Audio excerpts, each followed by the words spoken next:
Brad Francis with Certified Performance and Auto Repair, and I'm going to do a walk-around video of our drag and drive car we have named LeBronze James. It's a notch Mustang, Fox Body Mustang, and I'll go through and show you the details here. Okay, so this is the car we have come to call LeBronze James. The bronze wheels, some race stars, kind of turned into bronze roll cage.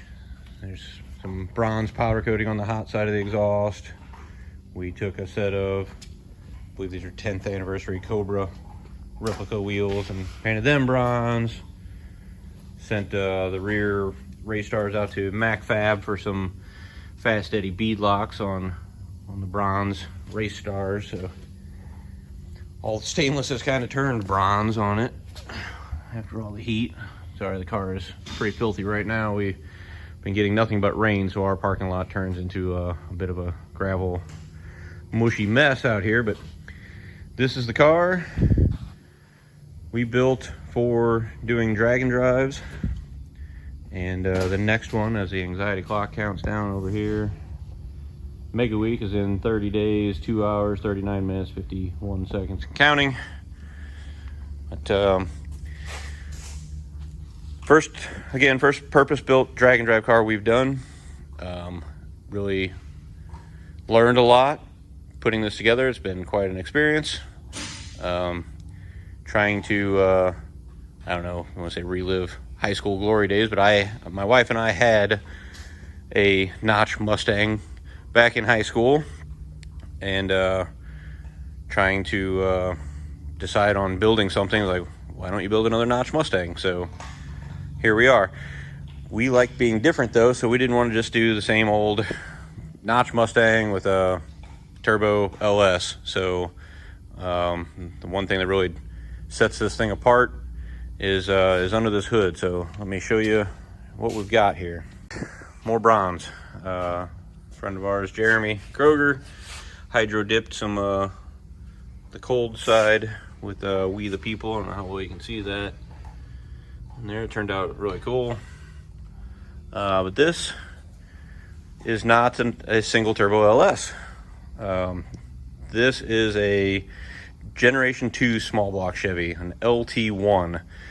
Specifically, this is the first, and I believe only at this point, driving aftermarket block LT1.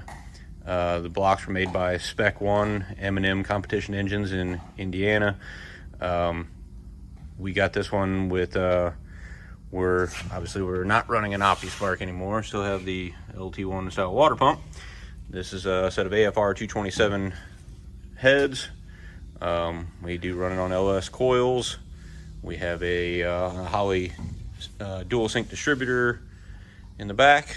EFI connections, front timing cover, billet cover that allows us to run a basically stock LT1 96 LT1 timing cover and crank sensor. The Holley Terminator uses that for the cam and crank signal and makes everything all work.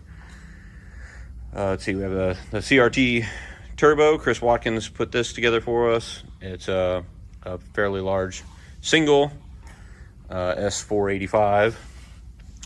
Terry's Machine Shop assembled our long block, and this thing's 400 cubic inches, and hopefully we will see some 850 passes out of this thing this year. Again, this car has been a learning curve for us. A lot of stuff with aluminum work. It's trying to get the shroud all fit in here, and cutting up the radiator, and modifying the intercooler, and pretty much take a bunch of brand new parts out of the box, cut them up, grind on them, weld on them, make them fit for what we want. So, hot rodding. Is it show car quality, fit and finish? Absolutely not. We're definitely more function over form here with these, especially when they're our own vehicles.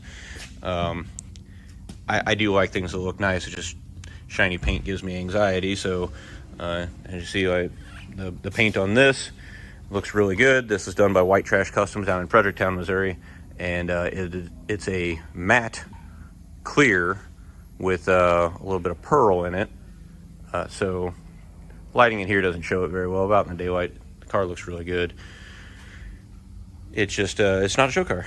It's a drag and drive car. So under the hood, again, more of that Made in America Motion Raceworks goodness, low dollar motorsports. Try to support as many other local or U.S. car guys as we possibly can with all of our stuff. And again, we like being different, so why not run an LT1, a LT junk, as Mr. Jonathan Atkins likes to say. Out setting records with his. Our Motion Raceworks parachute mount. Our tailpipes extend all the way to the back of the car because, you know, drag and drive, you don't want to listen to the exhaust dumping underneath the car, that drone and resonance, so we run tailpipes all the way out. Got our trailer hitch that we fabricated here. We've got basically, this is our fabricated fuel tank. It's pretty much a fuel cell, just in the stock location, still stock filler neck. It's still stock capacity even. Move up here a little bit. We've got our Quick Performance 9-inch aluminum bolt through center section. You can kind of see up here we've got our airbags. So we run the airbags with the weight of the Race Week trailer. These trick springs from Team Z, you're really punishing them cargo coils. And springs are not meant to be driving around with drag race springs with a heavy trailer full of extra parts and tools and everything. So the airbags make it nice, air them up for the drive days. And then we have a valve I can show you in the trunk that we leave open for when we're on the track with it. But like I said, we get our stainless exhaust runs all the way to the back, all the way out. Spin Tech muffler for noise control. They make a really good sounding muffler. It's really flat, low clearance. You know, this car doesn't sit crazy low, but ground clearance does become an issue. Let's see, our Viking double adjustable shocks here in the rear. Nothing too fancy there. We've got our Holley dual fuel pump. So runs on one pump until it's boost reference. So once it sees boost, we kick on the second fuel pump. We do run E85 on the track. Some more Motion Raceworks Made in America goodness here. Our flex fuel sensor allows us to run E85 on the track if we're on the street and we can't find a fuel station that has E85. We can run pump gas. Here's our freshly shortened chromoly drive shaft, thanks to our friend Austin down at Jerry Bickle. Welded us up a nice drive shaft, got it shortened, so we swapped to the 4L80 again, drag and drive stuff. We wanted to have that overdrive and something that'll hold up to the abuse, and the 4L80 fits the bill really well. This is our SD Concepts fabricated sumped pan, so it's got baffles in there. It also has a billet pickup tube that pulls fuel from the rear of the pan, keep from starving the transmission for fuel or for fluid on hard launches. And then our ATI catch can on the front. Cone converters in there for now. Got our more race chassis tranny cooler lines. Kind of built a little bulkhead here, so an 4L80 and a Fox Body Mustang is pretty tight. Now look at our more race chassis transmission mount kit here they hooked us up with, but it's pretty tight. So the cooler lines, you can see up in there, there's just not a lot of room.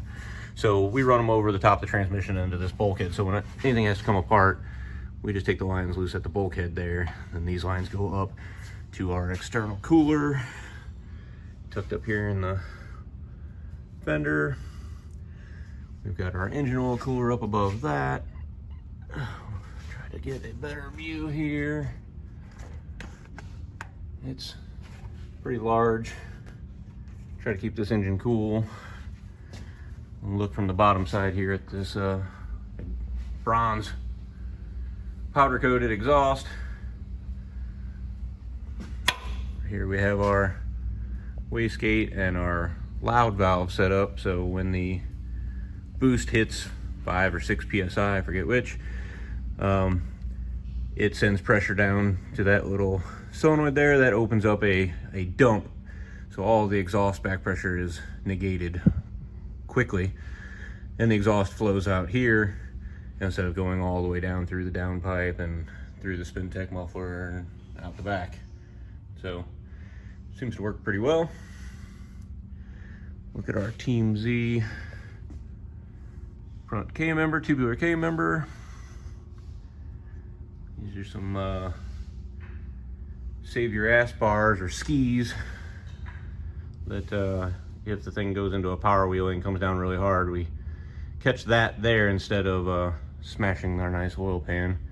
We have the belly pan off of it right now, but we got kind of tired of messing with engine diapers and have switched to belly pans on all of them. Makes for a little bit cleaner deal and just as safe. That's about it from the bottom side of the car. You can see our Treadstone intercooler in here and kind of opened up the front end to pack more air through it. That's about it for down here. Okay, interior wise, we've got not a whole lot fancy stuff in here either. Have our Motion Raceworks American flag themed steering wheel, their quick release mount, the operator shifter we switched to when we switched to the 4L80. We just got all kinds of motion stuff. We got our parachute, billet parachute handle and release. Right here we got our CO2 bottle, motion mount for it also. Air shifted operator shifter. Some more gauges over here, cell phone mount, and all the stuff you need for drag and drive. More bronze on the inside of LeBronze James here with the roll cage. Corbu. If you're gonna do drag and drive, comfortable seats, these are where it's at. Other than that, not a lot of amenities in here. Got our Tinker dash. Lots of data PIDs we can look at. It's kind of nice while you're cruising. Make sure you got everything in check. We run the Holley little 3.5-inch dash up there still for the Terminator. Just nice to have all that information while you're cruising. Make sure you got an eye on things. That's just added the window net for the 850 cert. This is an 850 certified cage. Team Z. It does have it's tied into the, you can't see anything because we've got carpet and everything here, but it does have the through floor subframe connectors. So this car was a lot of firsts for us. First time we had this purpose built for drag and drive, and first time we'd ever completely pulled the full floor pan out of something. This one had a lot of rust in the floorboards, so we pulled everything out of it and redid all that. Did the in-floor subframe connectors from Team Z, the Team Z 850 cage. Before this car, I had never TIG welded, so doing the chromoly cage, doing the stainless hot side stuff for the turbo kit, doing the aluminum cold piping for the cold side of the turbo stuff. Again, a lot of firsts for us and me personally. So, car has come a long way. We built it in 2021 to do Rocky Mountain Race Week 2.0, and we did that and completed the event. And we went back last year, and she let us down. We didn't complete Rocky Mountain Race Week 2.0 last year. So we're going back this year to Mega Week for some redemption. So stay tuned for some future videos on this car and how we do at Race Week 2.0. Let's see, that's about all I can think of on this car. It's hopefully, again, another 30 days. We'll be at Mega Week, and we'll be running in Odessa, Missouri, Tulsa, Oklahoma, Noble, Oklahoma, and Ennis, Texas. And hopefully this car is a contender in the 850 index street. I think we're in street 275, something like that. But we should be good. We should have this car and David Black's trailer park 3rd gen. Hopefully he's again competitive in that same class. We'll both be in the same class. I think Mr. Jeremy Kroger with Nova, he's got a little bit of work to do still over here. He's in, I'm not sure which class he's in, but I don't think he's in the same class as us. I think it's going to be 3rd gen and LeBronze James in the same class, and then we have a 4th buddy that is going with his Crown Vic front end swapped F-150. So we should have a pretty good crowd of certified performance people at Mega Week this year. I'm sure we'll do another YouTube video. If you guys want to subscribe, we'll have that up. Probably a couple more videos as we get closer and get prepped and ready to go for that. But that's going to do it for this one. Thanks.